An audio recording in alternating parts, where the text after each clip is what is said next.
Людмила проснулась от звука хлопнувшей двери. Муж ушел на работу, даже не заглянув в спальню. Она лежала, глядя в потолок, где в углу появилась новая трещина. Раньше она бы сразу позвонила мастеру, но теперь просто смотрела на нее, как на что-то неизбежное. Вчера был ее день рождения. 51 год. Виктор пришел поздно, принес коробку конфет из ближайшего магазина и чмокнул ее в щеку. Дочь Олеся прислала голосовое сообщение с поздравлениями, извинилась, что не может приехать из-за работы. Сын Денис вообще забыл, вспомнил только к вечеру и написал короткое сообщение: «С днюхой, мам». Без смайлика, без точки. Людмила встала, надела халат и пошла на кухню. Там все было по-прежнему. Чистые столешницы, аккуратно расставленная посуда, холодильник с магнитиками из разных мест, куда они когда-то ездили всей семьей. Магнитик из того приморского городка, где Олеся впервые искупалась в море. Магнитик из горного курорта, где Денис сломал руку, катаясь на велосипеде. Магнитик из столицы, куда они ездили на годовщину свадьбы. 26 лет назад. Она поставила чайник и открыла холодильник. Вчерашний торт стоял нетронутый. Она купила его сама, маленький, на двоих, надеясь, что Виктор хотя бы посидит с ней за столом. Но он поел конфет, посмотрел новости и ушел к себе в кабинет. Сказал, что нужно доделать отчет. Людмила отрезала себе кусочек торта и села у окна. За окном шел обычный октябрьский день. Серое небо, редкие прохожие, соседский кот на заборе. Все как всегда.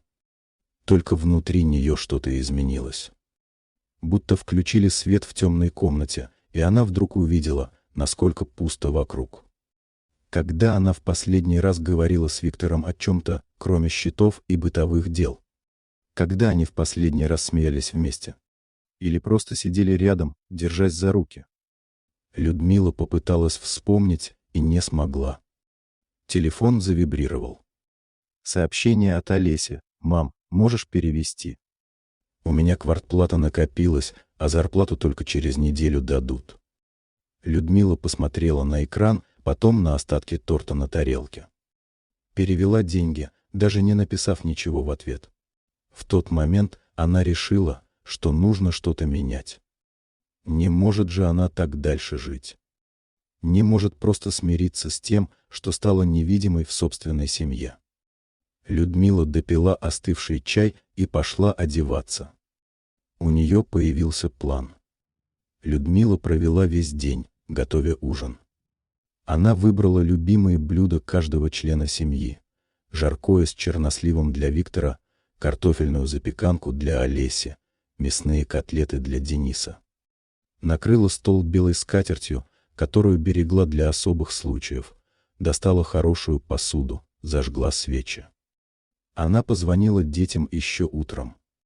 Олеся долго молчала, потом сказала, что у нее встреча с клиентом. Людмила попросила перенести. Олеся вздохнула так, будто мать просила ее отдать почку, но согласилась. Денис сначала отказался, сославшись на тренировку, но когда Людмила сказала, что очень его ждет, буркнул: «Ладно, приеду». Виктору она ничего не сказала заранее. Просто написала в обед: «Сегодня приди пораньше, будем ужинать всей семьей». Он прочитал сообщение и не ответил. К 6 вечера все было готово. Людмила переоделась в платье, которое давно не носила, подкрасила губы, причесалась. Посмотрела на себя в зеркало и увидела незнакомую женщину. Когда она успела постареть? Морщины вокруг глаз, седые пряди в волосах, усталость во взгляде. Она отвернулась от зеркала и пошла на кухню проверить, все ли на месте. Олеся приехала первой в 6:30. Вошла в квартиру, скинула туфли и сразу уткнулась в телефон. «Привет, мам. Ты чего так вырядилась?» «Просто захотелось по-особенному», — Людмила улыбнулась. Как работа? Нормально. Олеся прошла в гостиную, не поднимая глаз от экрана. Можно я быстро отвечу на пару писем? Это важно. Конечно. Людмила вернулась на кухню и стала разогревать блюдо. Руки дрожали. Она не понимала, почему так волнуется. Это же ее семья. Ее родные люди. Почему она чувствует себя так, будто устраивает встречу с незнакомцами? Денис появился через 20 минут. Высокий, широкоплечий, в спортивной куртке. Поцеловал мать в макушку и сразу спросил, а отец еще не пришел? Нет, должен с минуты на минуту. Денис кивнул и прошел в свою старую комнату. Людмила услышала, как он включил компьютер. Виктор появился только в 8. Вошел уставший, с тяжелыми сумками под глазами. Что это? Он посмотрел на накрытый стол. Я приготовила ужин. Хотела, чтобы мы посидели все вместе. Людмила, я устал. У меня был тяжелый день. Пожалуйста, она подошла к нему.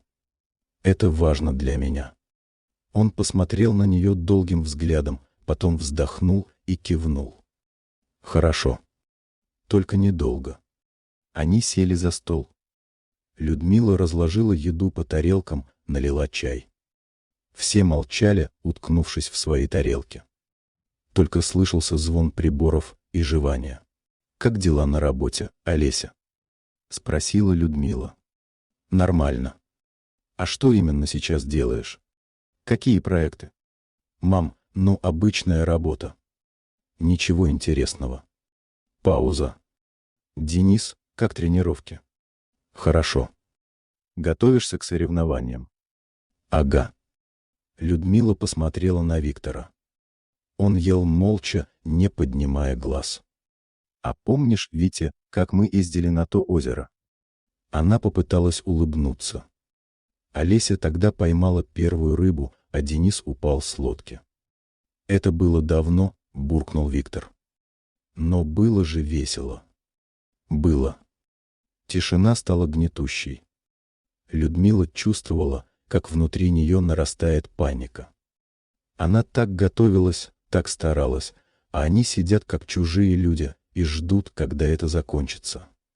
Я подумала, она сглотнула, может быть, мы могли бы снова куда-нибудь съездить.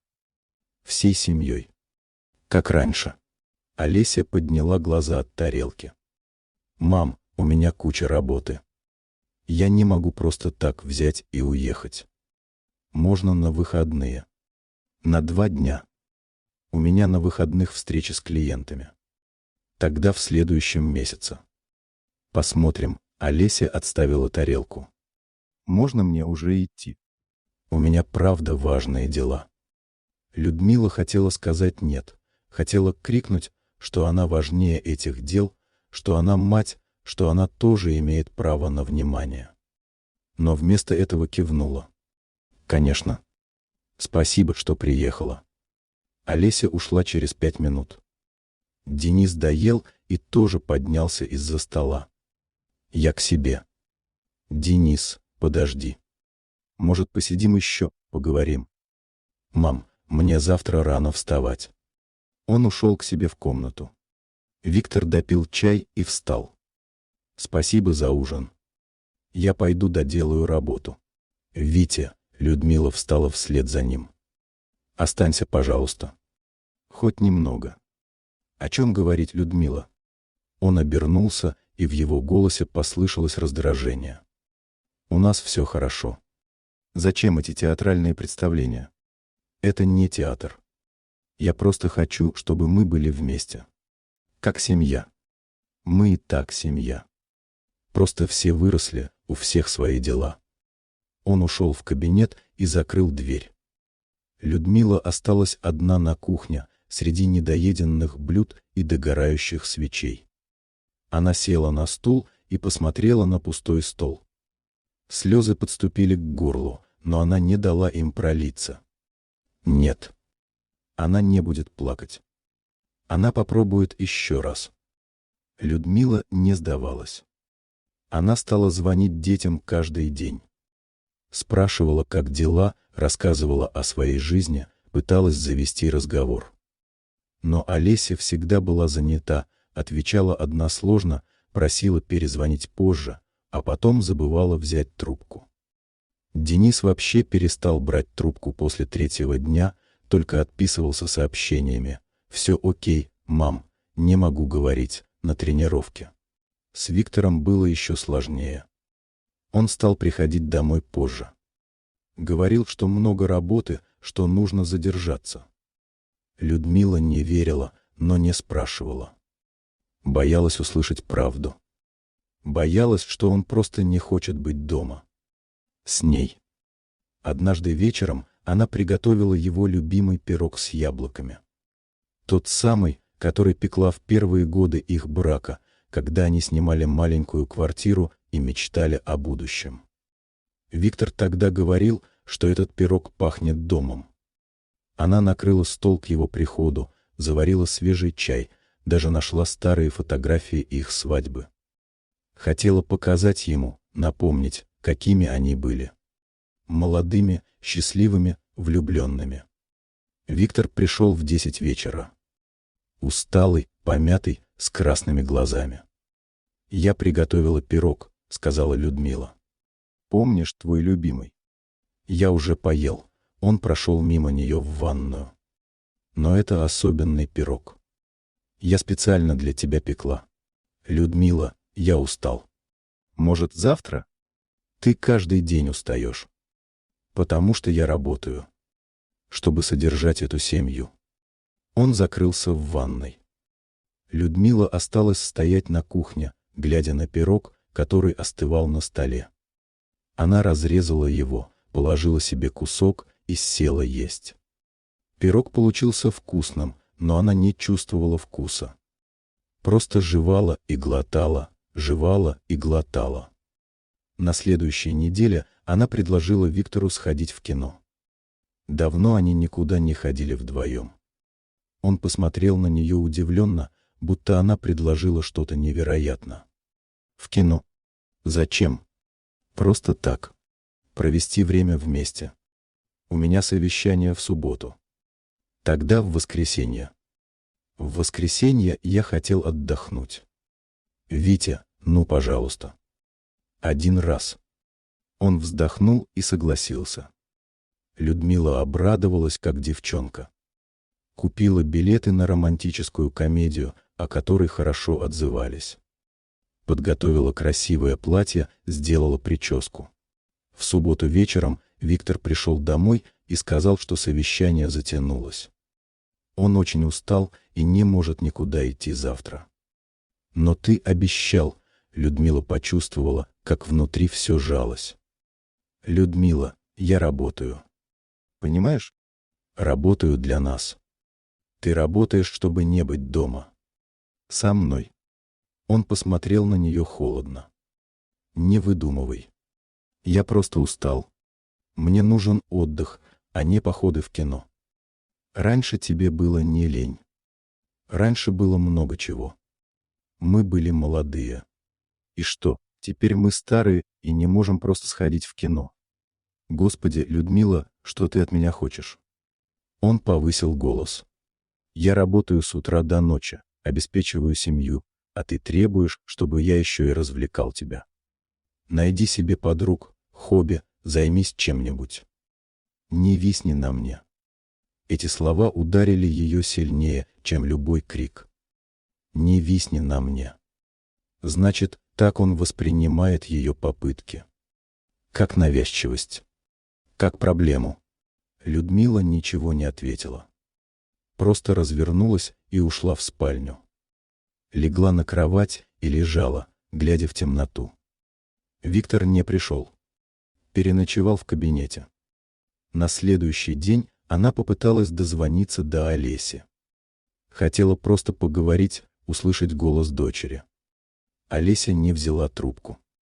Людмила написала сообщение: «Солнышко, позвони, когда будет время. Хочу услышать твой голос». Олеся ответила через 3 часа: «Мам, прости, очень занята». Все хорошо, не волнуйся. Может, встретимся? Я приеду к тебе, принесу еды, написала Людмила. Не надо, мам. У меня совсем нет времени. Давай как-нибудь потом. Людмила позвонила Денису. Он взял трубку на 5-й гудок. Ну что, мам? Просто хотела поговорить. Как ты? Нормально. Слушай, я сейчас не могу. Перезвоню позже. Денис, подожди. Может, зайдешь в гости? Я напеку твоих любимых пирожков. Мам, не надо. Я на диете сейчас, готовлюсь к соревнованиям. Тогда просто зайди. Без пирожков. Посидим, поговорим. Пауза. Мам, ты чего? Что-то случилось? Нет, просто скучаю. Ну, мам, я же взрослый уже. Не могу каждый день к тебе ходить. Я не прошу каждый день. Хоть иногда. Хорошо, приеду как-нибудь. Ладно, мне бежать надо. Он повесил трубку. Людмила положила телефон на стол и посмотрела в окно. На улице шел дождь. Серый, холодный, осенний. Прохожие спешили куда-то, прячась под зонтами. У каждого были свои дела, своя жизнь. А у нее что? Пустая квартира, молчащий телефон и семья, которая не хочет ее видеть. Людмила встретила Веру на лестничной площадке. Вера жила в соседней квартире, ей было за 60, она овдовела 5 лет назад. Они здоровались при встрече, иногда обменивались парой фраз о погоде или о ремонте подъезда, но никогда не заходили друг к другу в гости. В тот день Вера несла тяжелые сумки. Людмила предложила помочь. «Спасибо, милая», — Вера благодарно улыбнулась. «Ноги уже не те, а продукты купить надо». Людмила помогла донести сумки до двери. Вера пригласила ее зайти на чай. «Не хочу вас задерживать», — начала была Людмила. «Да что ты, заходи. Мне будет приятно». Квартира Веры была похожа на их с Виктором, такая же планировка, такие же комнаты. Но атмосфера была другой. Уютной, теплой, живой. Много растений на подоконниках, вязаные салфетки, фотографии на стенах.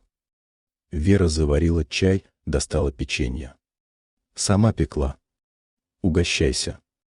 Они сели на кухне. Людмила почувствовала, как напряжение последних недель начало понемногу отпускать. «Как семья?» — спросила Вера. «Хорошо. Все заняты. Понимаю. У меня дочь живет далеко, редко приезжает. Внуки уже взрослые, своя жизнь. И как вы справляетесь? Одна?» Вера задумалась, прихлебывая чай. «Знаешь, первое время после смерти мужа было очень тяжело. Думала, не переживу. Но потом поняла, что жизнь продолжается. И нужно самой находить в ней радость. Я стала ходить в клуб для пенсионеров, познакомилась с интересными людьми. Занялась вязанием, завела этих цветочков. И знаешь, стало легче». Но разве это не одиночество? Одиночество, когда ты один, и тебе плохо от этого. А когда ты один, и тебе хорошо, это уединение. Я научилась быть одна и не чувствовать себя одинокой. Людмила посмотрела на Веру. Она выглядела спокойной, даже счастливой. Не было в ее глазах той тоски, которую Людмила видела в зеркале каждое утро. «А вы не пытались, — Людмила запнулась, — вернуть близость с дочерью? Чтобы она чаще приезжала?» Пыталась.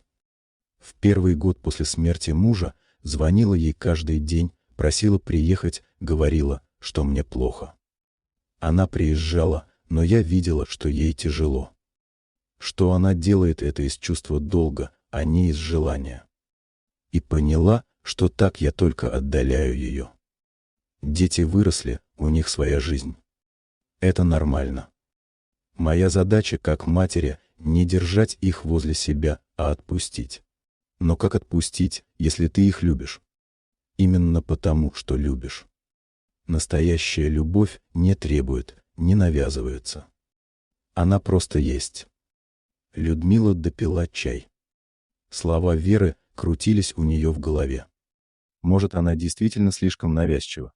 Может, нужно отступить, дать всем пространство? Когда она вернулась домой, квартира встретила ее тишиной. Виктор еще не пришел. Людмила села на диван и попыталась представить себе жизнь, похожую на жизнь Веры. Одна. С цветами. С хобби. Без семьи. Представила и испугалась. Она не хотела такого. Она хотела близости, тепла, любви. Она хотела, чтобы ее семья нуждалась в ней так же, как она в них. Разве это слишком много? На следующий день она снова позвонила Олесе. Попросила встретиться, сказала, что это важно. «Мам, ну что опять?» В голосе дочери звучала усталость. «Я просто хочу увидеть тебя». «Это так плохо?» «Нет, но ты звонишь каждый день. Это напрягает». Напрягает? Я твоя мать, напрягаю тебя? «Мам, не начинай. Я не это имела в виду». А что ты имела в виду? «Просто у меня своя жизнь». Понимаешь? «Своя. И я не могу постоянно отчитываться перед тобой, встречаться, когда тебе захочется. Мне нужно пространство. Я не прошу отчета. Я просто хочу, чтобы мы были ближе.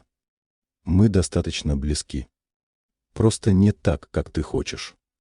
Олеся повесила трубку. Людмила стояла с телефоном в руке и чувствовала, как внутри нее что-то ломается. Она навязчивая. Она напрягает. Ее не хотят видеть. Эта мысль пронзила ее, как нож. Людмила решила попробовать последний раз. Она забронировала домик на турбазе в лесу. Место, куда они ездили с семьей, когда дети были маленькими. Там было красиво, тихо, спокойно. Может быть, на природе, вдали от суеты, они смогут вновь стать семьей. Она объявила об этом за ужином. Виктор читал газету, Денис забежал на минутку взять чистую одежду. Я забронировала домик на турбазе. На следующие выходные. Поедем все вместе. Виктор поднял глаза от газеты. Зачем? Отдохнем. Побудем вместе. Вспомним старые времена. Людмила, у меня важная встреча в понедельник. Мне нужно готовиться. Ты можешь подготовиться и так. Это всего 2 дня. Я сказал нет. Его голос был холодным и окончательным. Людмила посмотрела на Дениса. «Денис, ты поедешь?» «Мам, у меня соревнования через 2 недели. Я не могу пропускать тренировки». Одна тренировка. Каждая тренировка важна. Людмила позвонила Олесе. Дочь долго слушала ее предложение, потом вздохнула. «Мам, опять?» «Мы уже обсуждали это. У меня нет времени. Олеся, пожалуйста. Это очень важно для меня. А моя работа? Моя жизнь? Это не важно?» «Важно, но семья тоже важна. Мам, я не поеду. Прости». Людмила положила трубку. Села на кровать и долго сидела неподвижно. Потом встала, взяла небольшую сумку и стала собирать вещи. Она поехала одна. Автобус шел 3 часа. Людмила сидела у окна и смотрела на пролетающий пейзаж. Поля, леса, маленькие деревеньки. Мир за окном был таким большим, а она чувствовала себя такой маленькой. Турбаза встретила ее тишиной. Домики стояли полупустые, народу было мало. Она получила ключ от своего домика и пошла к нему по знакомой дорожке. Вот здесь Денис бегал с палкой, изображая рыцаря. Вот тут Олеся качалась на качелях и кричала: «Выше, папа, выше!». Вот на этой скамейке они сидели с Виктором, когда дети уснули, и он обнимал ее и говорил, что она лучшее, что случилось в его жизни. Людмила зашла в домик. Маленький, уютный, с деревянными стенами и простой мебелью. Она положила сумку, села на кровать и впервые за долгое время заплакала. Плакала долго, навзрыд, не сдерживаясь. Плакала о потерянных годах, о любви, которая ушла, о детях, которые выросли и больше не нуждались в ней. Плакала о себе, об этой женщине, которая старалась держать все вместе, но у которой все равно все рассыпалось. Когда слезы закончились, она встала, умыла лицо и вышла на улицу. Солнце садилось за деревьями, окрашивая небо в розовые и оранжевые тона. Было красиво. Тихо. Спокойно. Людмила пошла по лесной тропинке. Шла медленно, вдыхая запах хвои и прелой листвы. Лес шумел над головой, птицы пели свои вечерние песни. Здесь было так тихо, что она слышала собственное дыхание. Она дошла до маленького озера. Вода была темной и гладкой, как зеркало. Людмила села на берегу и долго смотрела на свое отражение. Кто эта женщина? Что она хочет? Почему она так цепляется за людей, которые не хотят ее видеть? Может быть, Вера права. Может быть, нужно научиться быть одной. Людмила провела на турбазе 2 дня. Гуляла, читала книгу, которую давно хотела прочесть, сидела у костра. Никто не звонил ей. Никто не спрашивал, где она, как дела, вернулась ли домой. Телефон молчал. И это было больнее всего. Когда она вернулась домой в воскресенье вечером, Виктор даже не заметил ее отсутствия. Он сидел в кабинете за компьютером. «А ты пришла», — сказал он, не оборачиваясь. «Ужин есть?» «Нет». «Ладно, закажу что-нибудь». Людмила прошла в спальню, разобрала сумку и легла на кровать. Она чувствовала себя опустошенной. Будто внутри нее образовалась огромная дыра, которую ничем нельзя заполнить. Людмила проснулась среди ночи. Виктор спал рядом, отвернувшись к стене. Она смотрела на его спину и пыталась вспомнить, когда они в последний раз обнимались во сне. Раньше он всегда прижимал ее к себе, даже когда спал. Говорил, что так ему спокойнее. Теперь между ними была пропасть. Каждый на своей половине кровати, каждый в своем мире. Людмила протянула руку и коснулась его плеча. «Витя, ты спишь?» «Сплю», — пробормотал он. «Нам нужно поговорить». «Утром?» «Нет, сейчас. Это важно». Виктор тяжело вздохнул и перевернулся на спину. «Что случилось?» «Нам плохо». «Кому нам?» «Нам с тобой. Нашей семье». «Людмила, сейчас 3 часа ночи.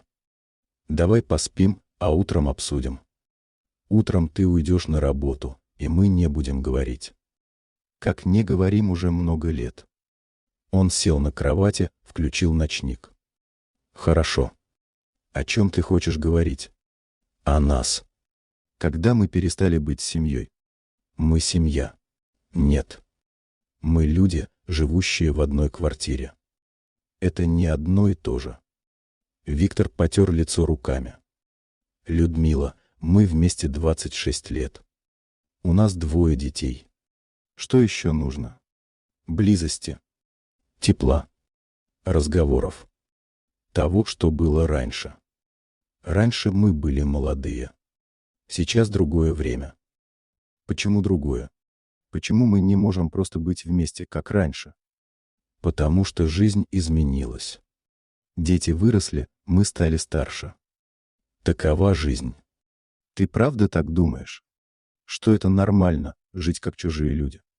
Виктор посмотрел на нее, и в его глазах Людмила увидела что-то, что испугало ее. Усталость. Равнодушие. Пустоту. «Людмила, я не знаю, чего ты от меня хочешь. Я работаю, приношу деньги, не пью, не гуляю. Я здесь. Рядом с тобой. Что еще? Я хочу, чтобы ты любил меня. Пауза. Долгая, тяжелая пауза. «Я тебя люблю», — сказал он наконец. «Нет. Ты привык ко мне. Это не одно и то же. Может быть, для тебя. Для меня это и есть любовь. Привычка, стабильность, знание, что ты здесь. Я хочу большего. Тогда не знаю, что тебе сказать». Он лег обратно и отвернулся. Людмила сидела в темноте и понимала, что разговора не получилось. Она пыталась достучаться до него, но наткнулась на глухую стену. Утром Виктор ушел на работу, не позавтракав. Людмила осталась одна на кухне с остывающим чаем и пониманием того, что ее брак умер. Может быть, давно. Просто она не хотела это признавать. Она позвонила Олесе. «Привет, мам», — голос дочери звучал настороженно. «Олеся, скажи честно. Я надоела тебе? Что? Мам, о чем ты? Я хочу знать правду. Я раздражаю тебя своими звонками, просьбами, попытками быть ближе?» Тишина. «Мам, не надо так. Пожалуйста, скажи честно». Олеся вздохнула. «Хорошо. Да, иногда ты слишком настойчива. Я взрослая женщина, у меня своя жизнь. И когда ты постоянно звонишь, требуешь встреч, я чувствую, что ты не уважаешь мои границы. Я просто хочу видеть тебя. Я понимаю. Но твои желания не должны быть важнее моих. Мам, я люблю тебя. Но мне нужно пространство». Сколько пространства? «Чтобы мы виделись раз в год. Не драматизируй. Просто не так часто, как ты хочешь. Понятно? Мам, не обижайся. Пожалуйста». «Я не обижаюсь. Спасибо за честность». Людмила положила трубку. Теперь она знала правду. Ее семья не хочет ее видеть. Они терпят ее из чувства долга, но на самом деле им легче без нее. Эта мысль была настолько болезненной, что Людмила не могла дышать. Несмотря на все, Людмила не могла просто сдаться. Что-то внутри нее сопротивлялось, кричало, что нельзя так, что нужно бороться за свою семью. Она решила поговорить с Денисом. Может быть, сын поймет ее лучше, чем дочь и муж. Она пришла к нему на тренировку. Стояла в стороне, наблюдая, как он занимается. Он был сильным, красивым, целеустремленным. Ее сын. Ее мальчик, которого она когда-то держала на руках. После тренировки он увидел ее и удивился. «Мам, что ты здесь делаешь?» «Хотела увидеть тебя. Поговорить». «Ну, давай поговорим», — он вытер лицо полотенцем. Они вышли на улицу.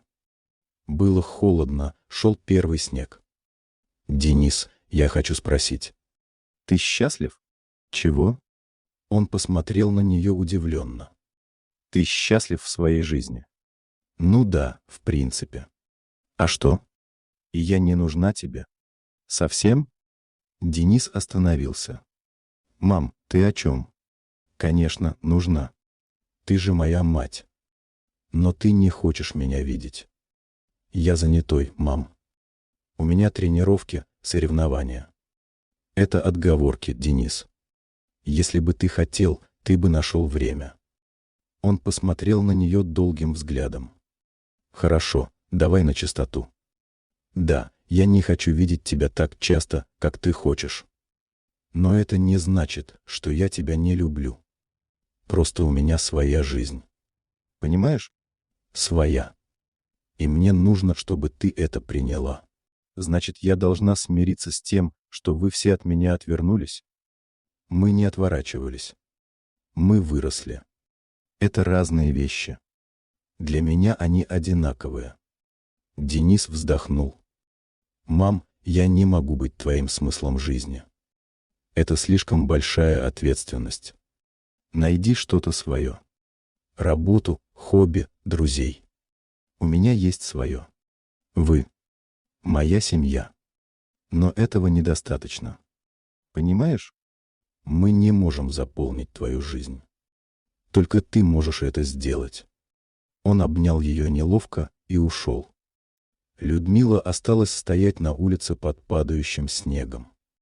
Слова сына крутились в голове. Мы не можем заполнить твою жизнь. Может быть, они правы. Может быть, она действительно слишком зависит от них. Но как иначе? Она всю жизнь посвятила семье. Растила детей, заботилась о муже, создавала дом. Это было ее призвание, ее смысл. А теперь что? Теперь она никому не нужна. Людмила вернулась домой и села писать письмо. Виктору. Витя, мы живем вместе 26 лет, но я чувствую, что не знаю тебя. Или ты не знаешь меня. Или мы оба потерялись где-то по дороге. Я пыталась вернуть нас. Пыталась напомнить, какими мы были. Но ты не хочешь возвращаться. И я устала пытаться. Скажи мне честно, ты хочешь быть со мной? Не по привычке, не из-за удобства. А по-настоящему? Ты хочешь меня? Людмила, она положила письмо на стол в его кабинете и стала ждать. Виктор нашел письмо вечером. Читал долго. Потом вышел из кабинета, держа листок в руке. Людмила, зачем ты это написала? Чтобы получить ответ. Он сел напротив нее. Я не знаю, что тебе сказать. Я не романтик. Никогда им не был. Но я здесь.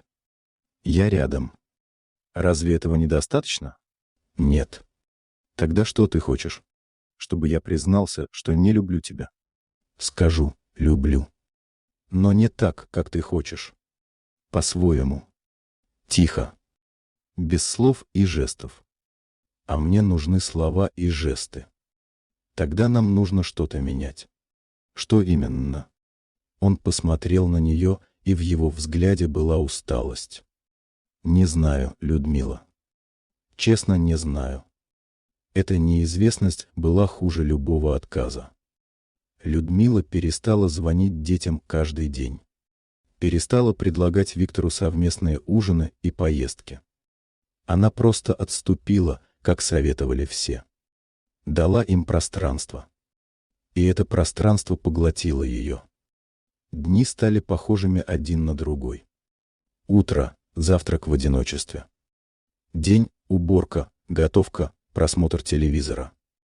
Вечер, ужин с молчащим мужем или в одиночестве. Ночь, бессонница и мысли. Олеся не звонила.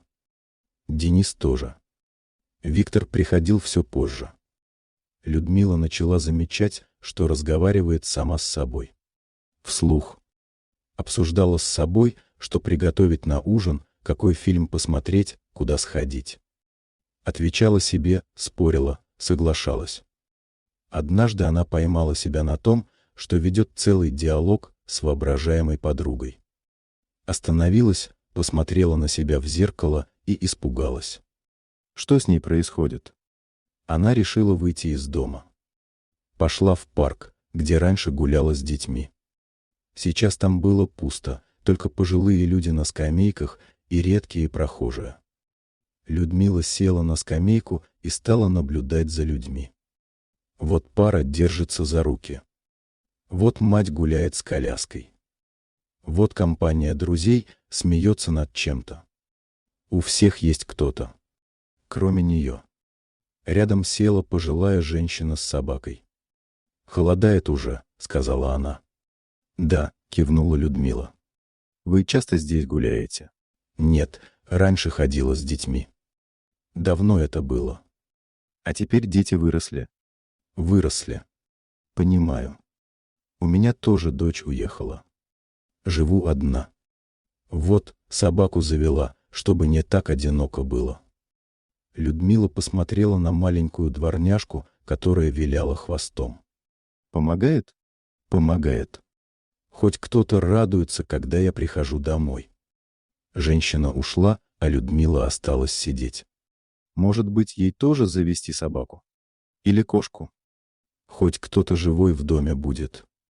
Она вернулась домой и зашла в комнату Олеси. Давно там не было.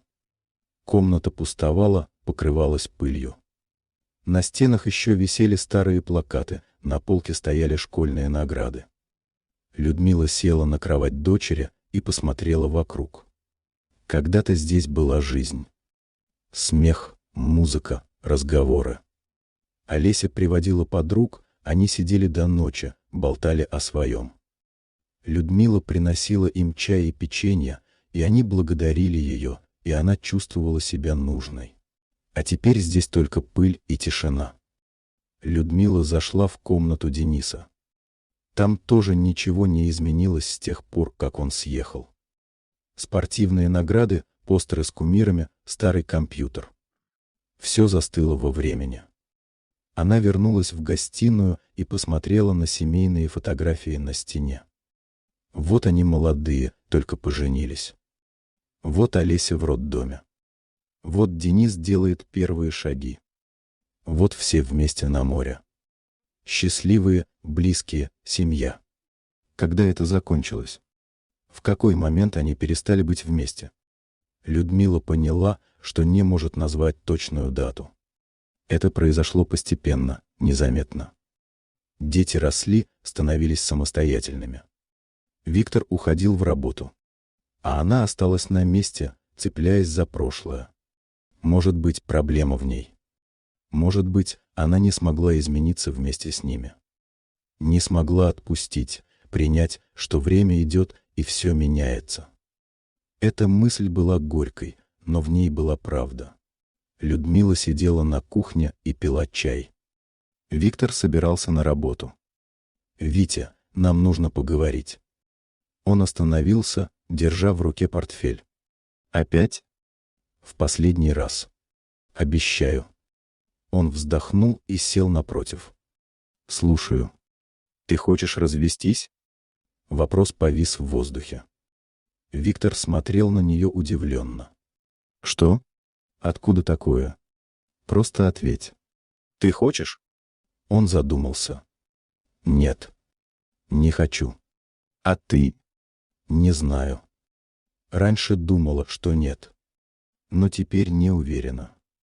«Людмила, что происходит?» «Я поняла, что мы чужие. Что между нами ничего нет. И не знаю, зачем нам притворяться. Мы не притворяемся. Мы просто живем. Это не жизнь. Это существование».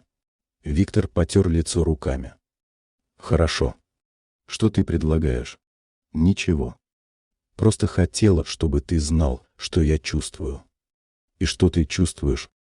«Одиночество. Даже когда ты рядом. Особенно, когда ты рядом». Он посмотрел на нее долгим взглядом. «Я тоже чувствую одиночество. Думаешь, мне легко?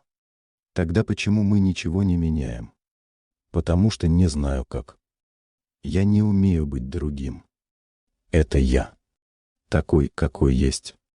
А я не могу жить с таким. Тогда что делать?» Людмила посмотрела на него. Впервые за долгое время она увидела в его глазах не раздражение и усталость, а растерянность. Он тоже страдал. Просто по-своему, тихо, внутри. «Давай просто будем честными друг с другом. Без попыток что-то изменить. Просто признаем, что мы разные и нам тяжело вместе. И это все, этого достаточно». Виктор кивнул и ушел на работу. Людмила осталась одна. Но теперь она чувствовала что-то другое. Не надежду, не боль, просто принятие. Она позвонила Олесе. «Привет, солнышко». «Привет, мам». «Что-то случилось?» «Нет. Просто хотела сказать, что люблю тебя». «Я тоже тебя люблю. И что прости меня. За то, что была навязчивой. За то, что давила на тебя.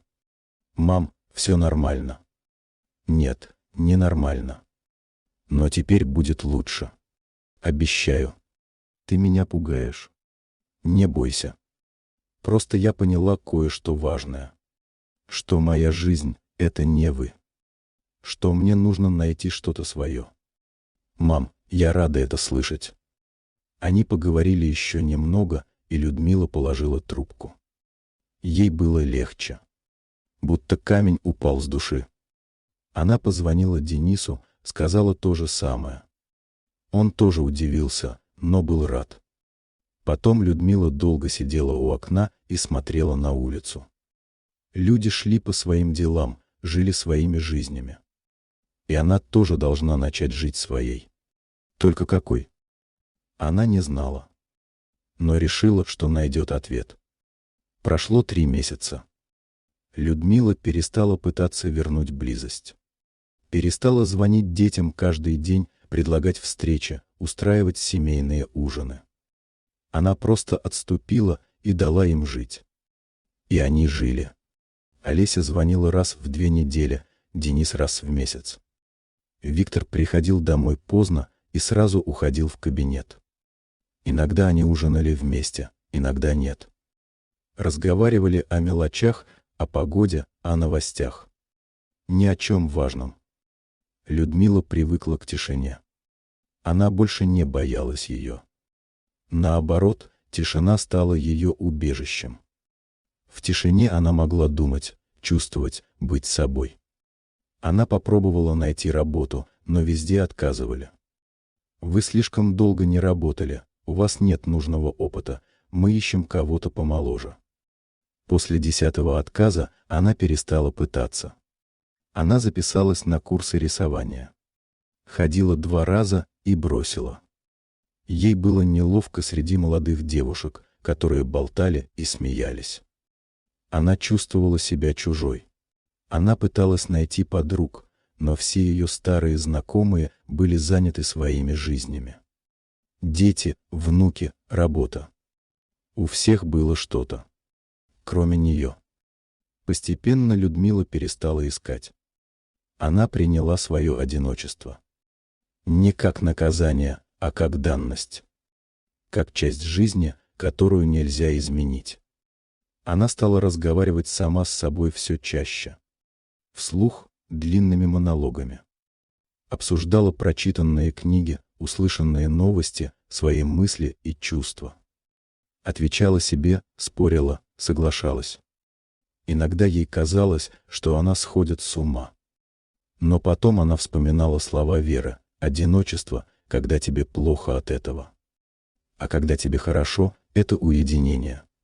Ей не было хорошо. Но и не было совсем плохо. Она просто была. Существовала.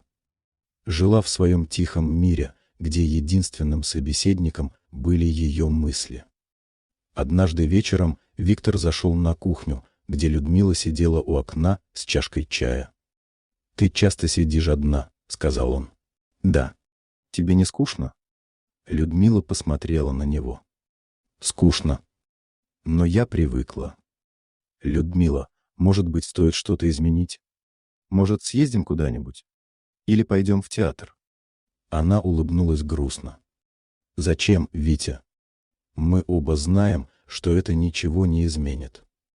Но мы же можем попробовать. Я устала пробовать. Правда. Я просто хочу покоя». Он постоял еще немного и ушел. Людмила осталась сидеть у окна. За окном шел снег, тихий и мягкий. Мир укутывался в белое одеяло, становился чище, светлее. А она сидела в своей кухне и думала о жизни. О том, как все могло быть иначе. О том, что она могла сделать по-другому. Но эти мысли больше не причиняли боли. Они просто были. Людмила допила чай и встала. Пошла в спальню, легла на кровать и закрыла глаза. Завтра будет новый день. Такой же тихий, одинокий, пустой. Но она проживет его. Как проживала все предыдущие. Потому что другого выбора у нее не было. Она научилась жить в тишине. Научилась разговаривать сама с собой. Научилась не ждать тепла от тех, кто не может его дать. Она просто жила. В своем тихом одиночестве, где единственным собеседником стали ее мысли. И это было ее новой реальностью. Грустной, но своей.